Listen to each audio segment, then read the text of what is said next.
할렐루야. 요거는 이제 벗겠습니다. 오늘은 다투지 말고 화평하라, 그런 주제로 말씀을 전하겠습니다. 자, 우리가 창세기를 읽고 있는데 어제도 말씀드렸지만 어떻게 보면 굉장히 그 개인과 개인 간의 사적인 문제죠. 사적인 문제인데 하나님께서 이것을 모든 인류가 읽어야 될 하나님의 뜻을 전달하는 하나님의 계시의 말씀인 성경에 이것을 다 기록하게 하셨다는 거예요. 그래서 로마서나 갈라디아서나 뭐 이런 성경을 우리가 읽으면은 거기에는 뭐 구원론이라든가, 그죠? 화해론이라든가, 기독교 윤리라든가, 하나님의 구원사가 어떻게 진행되는 구원 역사에 관한 것이라든가, 다양한 이 교리적이고 신학적인 문제들이 그 짧은 성경 안에 다 상당히 그 응축돼서 기록이 되어 있는데, 우리가 창세기를 읽어보면 그런 내용은 거의 없고, 그냥 개인과 개인 간의 어떤 만남과 그 가운데 생기는 어떤 갈등과 또 화해와 이런 이야기들, 굉장히 사소한 이야기들을 다루고 있습니다. 그래서 왜 성경에서 이렇게 사소한 이야기들을 그것도 이렇게 길게 많이 다루고 있는가, 그런 생각을 우리가 할 수가 있는데, 그것은 단지 이 사람들의 이야기만이 아니라 우리 인간의 이야기이기 때문이다, 그렇게 말씀드렸죠. 결국 이 사람들은 하나의 우리의 모델이에요. 모델.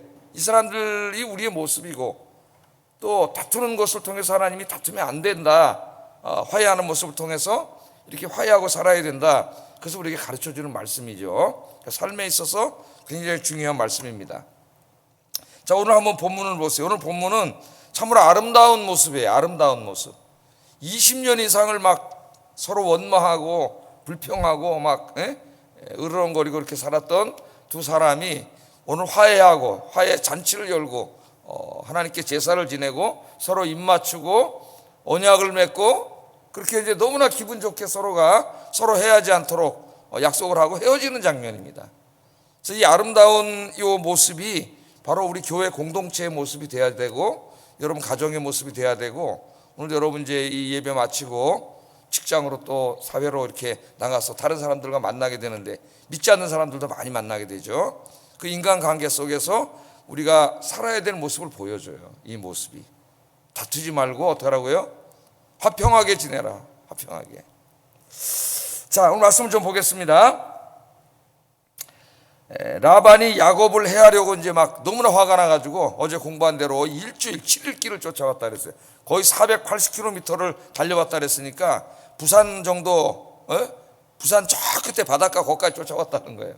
거기까지 7일 동안 찾아와가지고 이제 정말 가만두지 않으려고 했는데, 그날 밤에 하나님께서 찾아오셔가지고 야곱을 해하지 못하도록 하나님이 그렇게 말씀을 하셨습니다. 우리가 거기까지 이제 공부를 했는데요.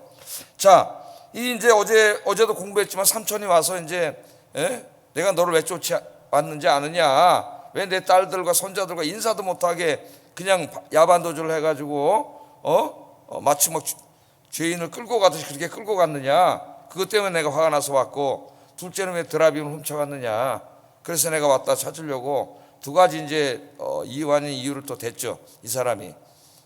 그래서 이제 그 야반도주한 것에 대해서는 뭐 사과하는 등 마는 등 변명을 했어요. 삼촌이 무서워서 이제 내 아내들을 뺏을까봐 그랬습니다. 그렇지만 드라빔은 자기가 훔치지 않았기 때문에 수색을 하라 그랬죠. 근데 누가 훔쳐갔어요? 사실은 자기 사랑하는 아내 라헬이 훔쳤어요. 그걸 모르고 이제 만약에 훔쳐간 사람이 있으면 그 사람은 죽을 겁니다 그랬어요. 그러니까 자기도 모르게 자기가 저 사랑하는 아내의 사형 선고를 내려버린 거예요. 야곱이 몰랐습니다. 말을 이제 함부로 하면 우리가 안 되겠죠. 그래서 드라빔 못 찾았어요. 못 찾으니까 이제 야곱이 막 삼촌한테 퍼붓기 시작했죠. 어제 공부한 것처럼 내가 당신을 위해서 20년 동안 내가 일을 했고, 그리고 임금을 무려 10번이나 바꾸면서 나를 속이고, 삼촌이 그렇게 했고, 부당하게 도둑놈이 훔쳐갔고, 짐승이 와서 양을 상하게 했으면 그건 내가 물어낼 게 아닌데 그것까지 다 물어내라 그래가지고 내가 다 물어내면서, 그러면서도 내가 조금도 게을르지 않고 당신의 양들을 내가 딱 20년 동안 성실하게 쳐왔다고 이제 막 그러면서, 그러나 하나님이 공의 하나님이시기 때문에 삼촌의 걸 뺏어가지고 나에게 이렇게 아롱지고 얼룩진 말들, 이것들 양들을, 염소들을 나에게 다 하나님이 임금으로 주셨습니다. 그렇게 이제 막 야곱이 화가 나가지고 이제 얘기를 했잖아요. 우리 생각에 이제 막 저 사람 틀린 것에 대해서 내가 막 얘기하고 논리적으로 따지고 언쟁을 하고 그러면은 저 사람이 수긍할 것 같은데, 여러분 그렇게 해가지고는 사람이 절대 변하지가 않습니다. 오늘 모습이 그걸 보여줘요. 야곱이 그렇게 얘기를 다 막 한 다음에 바로 라반이 뭐라 그러냐면은 43절에 이런 말을 한번 읽어보겠습니다. 시작.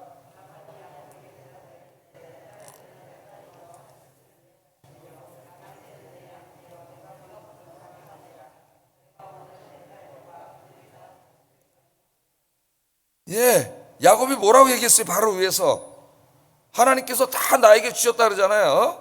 임금 20년 임금으로 이렇게 얘기를 했는데 오늘 야곱이 그 막 화를 내고 막 얘기를 했더니 43절 다 듣고 나서 하는 말이 엉뚱한 말을 합니다. 뭐라 그래요? 라반은 4번이나 야곱이 가지고 있는, 네가 가지고 있는 모든 것은 다 내 거라고 얘기해요. 자, 여기 보세요.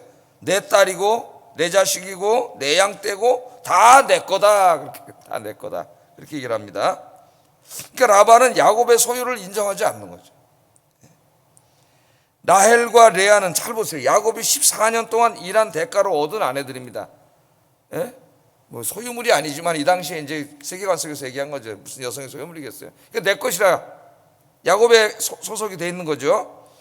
또 이 자신이 야곱과 계약을 맺고 다 준 딸들이잖아요. 자신이 다 자기 거라 그래요. 얼룩무늬와 주름진 염소들도 자신이 야곱에게 임금으로 주기로 약속하고 계약 맺은 거예요. 그러니까 다 누구 거예요? 야곱이 이래서 얻은 월급인데 야곱의 거잖아요. 다 이것도. 그런데 그것도 다 자기 거라래요. 다 자기 거랍니다. 자, 그러니까 이 야곱이 지금 이 모든 것들을, 이 라반이 야곱이 가지고 있는 모든 것들을 야곱의 것으로 인정할 수밖에 없는 것은 야곱이 지금 막 유창한 언변으로 막 언쟁을 해가지고 꼼짝 못하게 만들었기 때문이 아니에요. 왜 이걸 어쩔 수 없이 마음이 막 쓰리지만 줄 수밖에 없었어요? 하나님이 개입하셨기 때문입니다. 하나님 꿈에 찾아오셔가지고 선악간에 아무것도 따지지 말라고 하나님이 강력하게 말씀을 하셨기 때문에 못하고 있는 거지, 야곱이 막 자기가 유창한 막 논리와 언변과 이런 걸 가지고 막 꼼짝 못하게 만들었기 때문에 이루어진 게 아니라는 거예요. 그러니까 우리가 경험하는 거지만은 논쟁은 어떻게 돼요? 사람의 마음을 바꾸지 못합니다. 그러니까 어떤 이제 사람들이 그러지, 만나서 그래 우리 한번 만나서 한번 이때까지 있었던 일을 솔직히 다 털어놓고 한번 얘기해보자. 그리고 화해하자. 그리고 만나면 화해가 돼야 안 돼요? 자, 그 얘기하다가 또 옛날 얘기 나오고 또 옛날 얘기 나오고 또 싸워요. 거기서 더 마음이 상해져. 그러니까 그런 언쟁을 가지고는 화해가 되지 않아요. 내가 또 말주변이 좋아가지고 꼼짝 못하게 말로 내가 꼼짝 못하게 만들었어요. 예? 그런다고 저 사람 변하는 게 아니에요. 거기서 말 싸움에서 졌는지 모르지만은 그 다음에 더 큰 원수가 돼요. 그 사람이. 그러니까 오늘 여기 라반이 꼼짝없이 이것을 다 야곱에게 줄 수밖에 없었던 것은 하나님이 개입했기 때문입니다. 우리에게 중요한 것을 줘요. 교훈을 줍니다. 이 말씀이 우리가 살아가면서 여러 사람을 만나고 또 여러 가지 문제 때문에 이런 문제들이 발생할 수 있어요. 뭐 어느 정도는 우리가 이렇게 합리적으로 이야기할 수 있겠지만은 그런 나의 언변으로 논쟁으로는 사람이 변하지 않는다는 걸 우리가 알아야 됩니다. 사람이 바뀌기를 바란다면은 우리가 기도해야 돼요. 기도. 그 사람을 위해서 기도하면 사람의 마음을 바꾸는 것은 하나님이 바꿉니다. 이제 오늘 여기도 나오지만은 우리 또 이제 앞으로 공부하게 될 에서와의 만남 속에 이 주제가 더 강하게 부각이 됩니다. 그때도 우리가 한번 더 이 주제를 자세히 살펴보겠어요. 그래서 여러분 좀 마음이 불편하고 또 그런 분들이 우리 마음속에 있을 수 있어요. 교회 안에도 있을 수 있고 뭐 가정에도 있을 수 있고 우리가 만나는 매일 직장에서도 있을 수 있습니다.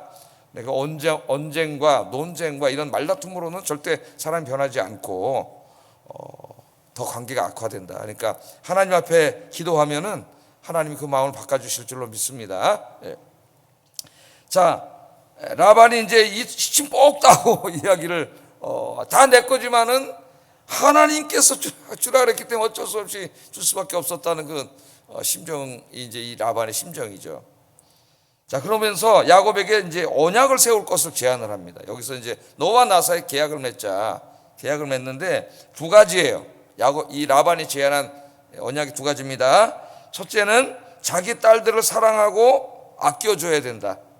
절대 바람 피거나 다른 여자를 아내로 들이거나 이런 일 해서는 안 되고 진짜로 죽을 때까지 내 딸들만 사랑해야 된다. 이런 언약을 맺자 그럽니다. 50절 한번 읽어보겠습니다. 시작.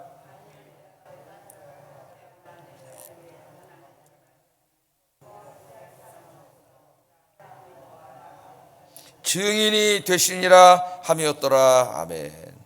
그러니까 이제 아버지로서 어떻게 보면 이것은 당연한 못하겠 수 있어요. 그래도 자기 딸인데 있을 때 잘하지. 다 있을 때는 그냥 울고 먹으려고만 그러다가 이제 헤어지려니까는 보내면서 내 딸들 외에 다른 아내를 맞이하면 절대 안 되고, 이 증인은 나는 모르겠지만 멀리 떨어져 있어서 하나님이, 네가 믿는 하나님이 증인이 될 거다. 바람 못 피게 꼼짝 못하게 이제 여기다가, 이거 당연한 거죠.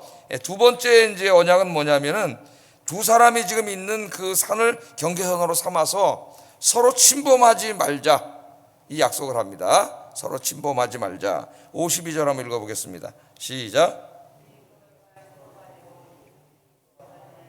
내가 이 무더기를 넘어 네게로 가서 해야지 않을 것이요, 내가 이 무더기 이 기둥을 넘어 네게로 와서 해야지 아니할 것이라.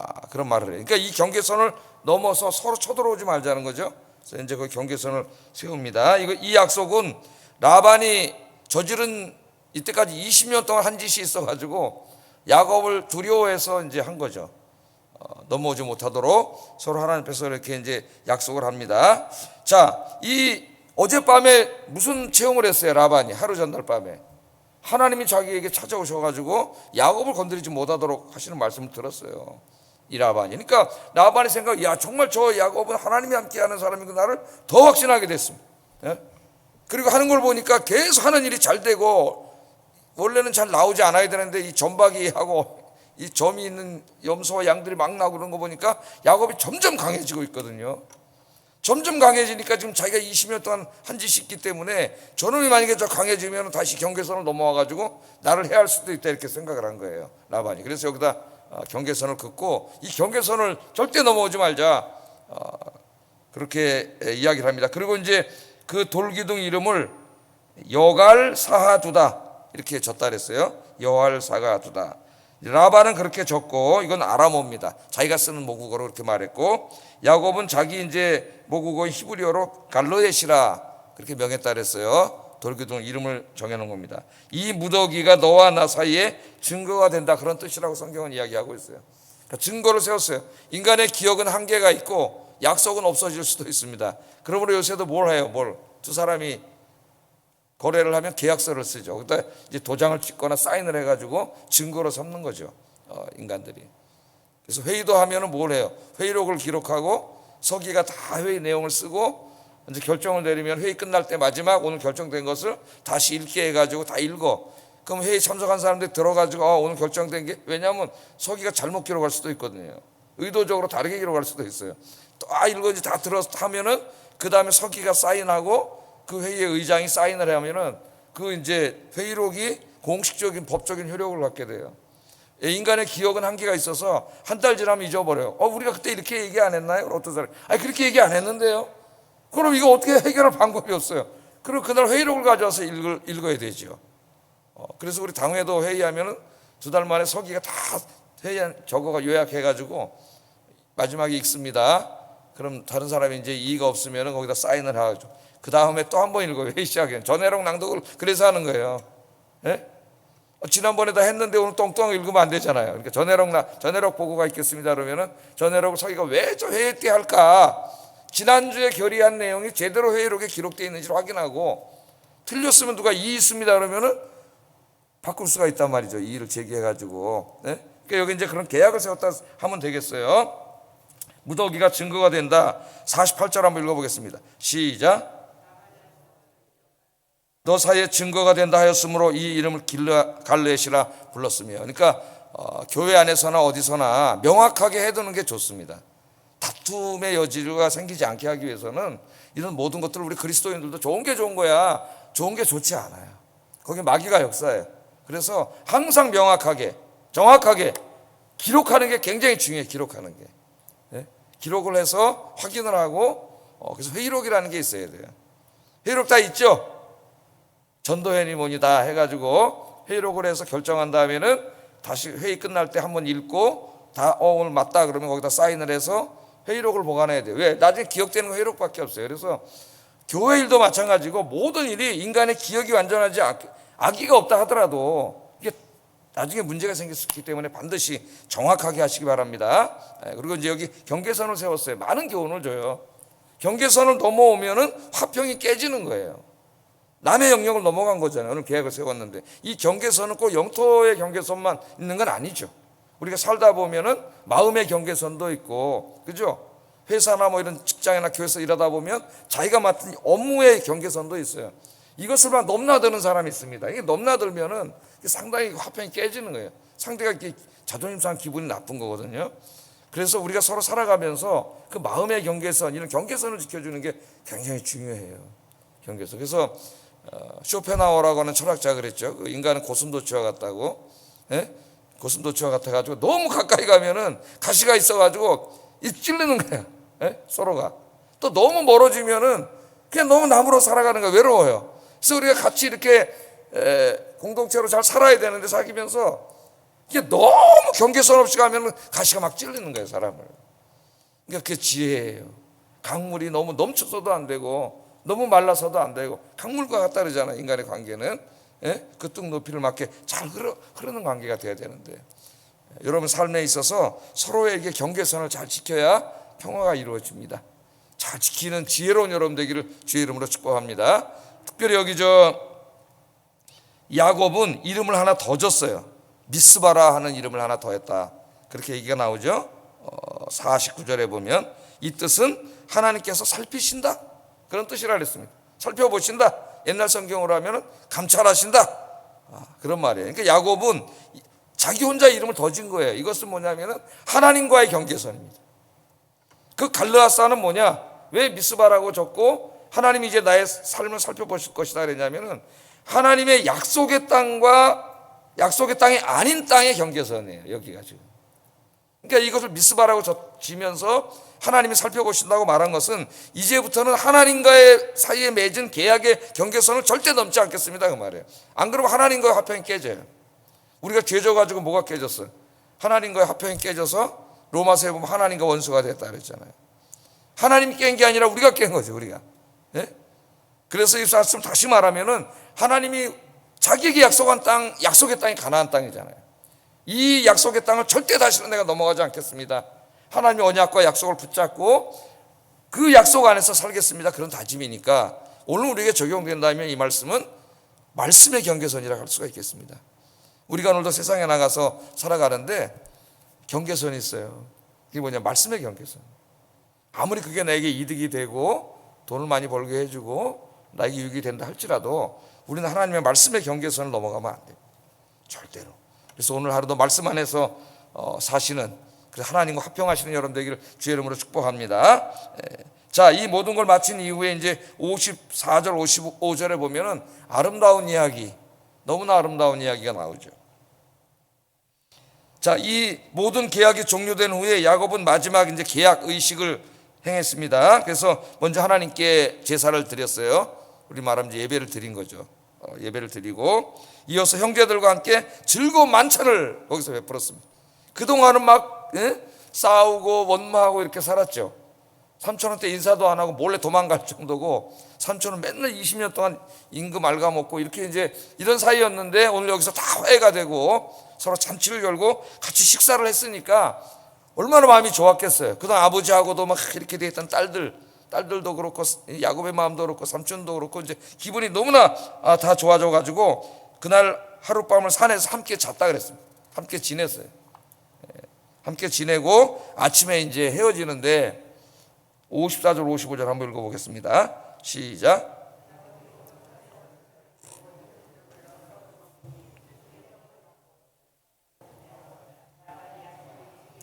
손자들과 딸들에게 입맞추며 그들에게 축복하고 떠나 고향으로 돌아갔더라. 아멘.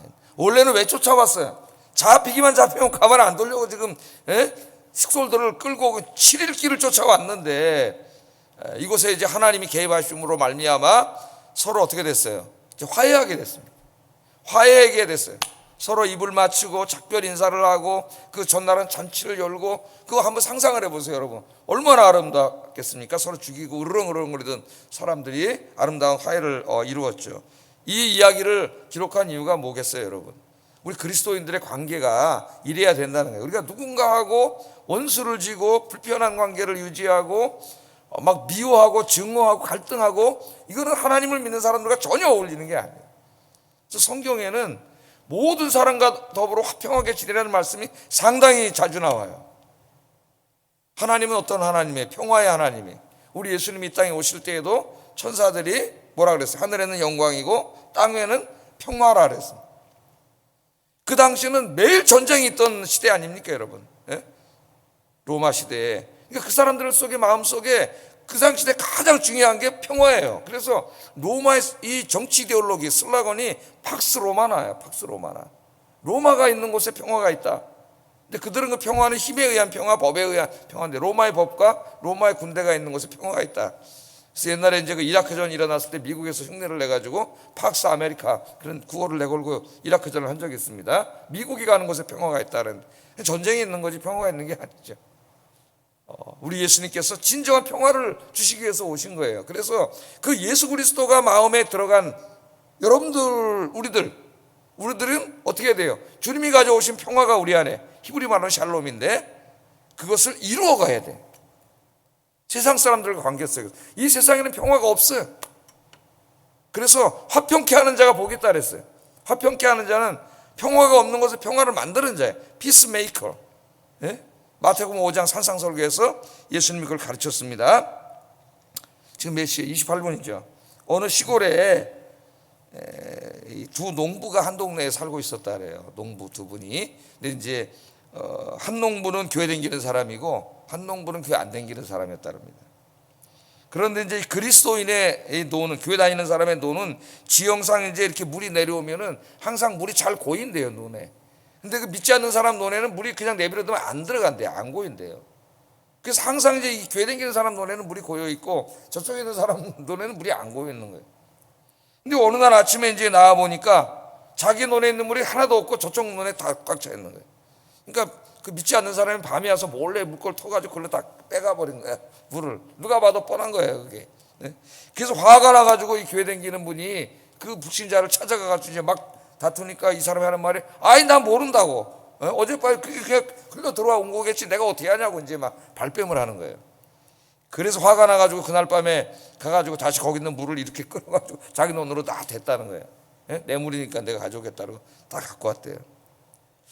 자, 근데 이상하게 그 일을 하고 나니까 마음에 평안이 없다라는 거예요. 불편한 거예요. 내 거 내가 가져왔는데 마음이 불편한 거예요, 계속. 그래서 하나님께 기도를 했답니다. 하나님, 내가 뭐 잘못했습니까? 내 마음이 왜 불편합니까? 내 물 훔쳐서 돌아 가져왔을 뿐인데.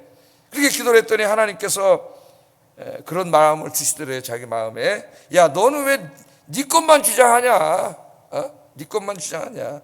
네 돈을 좀 물이 잘 안 들어가는 저 사람에게 좀 양보하면 안 되냐? 좀 나눠주면 안 되냐? 하나님 말씀에 그런 마음을 주시더래요. 그래서 그 다음날, 그러니까 기도해야 되는 거예요, 우리가. 그래서 그 다음날 가가지고 이 사람이 자기 이기적인 마음을 회개하고 자기 논에서 물을 빼가지고 반은 이제 불신자의 논에 가도록 그렇게 해줬다는 겁니다. 어떤 일이 벌어졌을까요, 여러분? 다음날 그 불신자가 찾아와가지고 죄송하다고 용서를 구하더라는 거예요. 용서를 구하고 나도 이제 선생님 나가는 교회 나가겠습니다. 그리고 교회를 나왔다는 거예요. 제가 이 글을 어디서 읽었어요. 그러니까 우리 그리스도인들이 너무 내 것만 주장하고 내 권리 다 정당하게 다 따지고 이러다 보면은 이게 안 믿는 사람들과 사이 속에서 불화가 생길 확률이 많아요. 물론 너무 얌체들이 있습니다. 그럴 때는 우리가 지혜롭게 잘 해결해야 될 필요가 있을 때도 있어요. 무조건 뭐 다 양보한다고 좋은 것만은 아닐 때도 있습니다. 근데 지혜가 필요하지만은 우리의 마음이 이런 마음을 가지고 살아야 된다는. 너무 내 것만 다 주장하고 내 건 다 내가 갖겠다 하는 생각을 가지면 그것이 이제 확장되면 전쟁이 벌어지는 거예요. 시장에서 기업 간의 전쟁이 벌어지고 살벌한 이게 이제 약육강식, 정글의 법칙이 지배되는 인간 사회가 되는 거죠. 그 안에서. 그래서 그 안에 우리가 평화를 만드는 자가 돼야 된다. 이게 하나님이 우리에게 주신 귀한 사명이다. 그 성경은 가르쳐 줍니다. 로마서 12장 18절 한번 읽어볼까요? 시작. 모든 사람과 더불어 화목하라. 할 수 있고 모든 사람입니다. 라반과 야곱 같은 이런 사이라 할지라도. 오늘 여러분 좀 화평하게 못 지내는 분 있나 한번 생각해 보세요. 오늘 그런 분 있으면 여러분 가서 커피 한 잔 사주고 화평하시기 바랍니다. 또 고린도후서 5장 18절도 읽어보겠습니다. 시작. 우리를 자기와 화목하게 하시고 또 우리에게 화목하게 하는 직분을 주셨다 그랬어요. 먼저 하나님이 우리와 함께 외아들을 통해서 원수되었던 우리들과 손을 내밀어서 하나님을 잡아주셨잖아요. 예? 화평하게 됐잖아요. 화평은 관계적인 언어라 그랬죠. 우리를 칭의, 의롭게 하셨다는 말은 법정의 용어예요. 예? 판사로서의 하나님이 우리의 죄를 용서해 주시고 의인이 되게 하셨다는 뜻입니다. 그러나 그 법정의 용어는 우리 구원론을 굉장히 잘 설명하는 그런 장점이 있으나 하나님의 구원이 가지고 있는 굉장히 풍성한 그 축복을 다 설명하지 못해요. 그래서 로마서 5장에 두 번째로 설명하는 게 구원을 두 번째로 설명하는 게 화평이에요. 화평. 하나님과 관계 회복이죠. 관계의 언어입니다. 관계가 회복됨으로 우리가 하나님을 뭐라고 부르게 됐어요? 아바, 아버지라 부르게 됐다 그랬잖아요. 아버지로 서로 자식으로 받아주신 것이죠. 그래서 이제부터는 하나님이 아버지 노릇해 주는 거죠. 아버지, 내가 네 아빠가 되어줄게. 그게 언약 신학의 핵심이에요. 내가 네 아빠가 되어주고 너는 내 백성, 내 자녀가 되고 내가 아빠로서 지켜주는 거죠. 보살펴 주시고. 그래서 우리가 기도할 때 하나님 뭐라고 불러요? 하늘에 계신 우리 아버지라 그렇게 부르지 않습니까? 자, 우리가 그렇게 하나님이 우리에게 손을 내밀어 준 것처럼 우리가 누구인데? 하나님과 원수 되었을 때 그랬잖아요. 계속 우상 숭배하고 죄 짓고 하나님 거역하고 그럴 때 하나님 잡아준 거예요.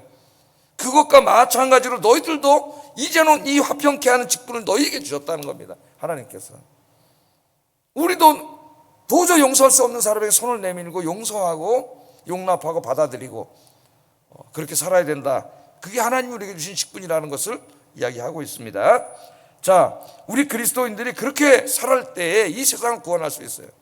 하나님께서 성부 하나님, 성자 하나님, 성령 하나님 이렇게 삼위의 하나님이 사랑의 관계 속에서 하나로 존재하시는 것처럼 그 존재의 유비가 우리 그리스도인이 살아가야 될 존재, 이 삶의 모습이 되어야 된다는 겁니다.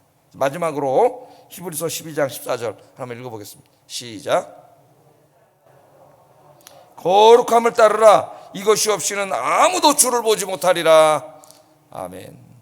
여러분, 남을 미워하고 증오하고 갈등하면은 제일 힘든 사람이 나예요. 자기 자신을 위해서도 용서하고 관계를 회복하는 게 중요합니다. 그래서 오늘 아침에 이 주제를 가지고 기도하겠습니다. 그래서 오늘 하루 화평하시고, 예?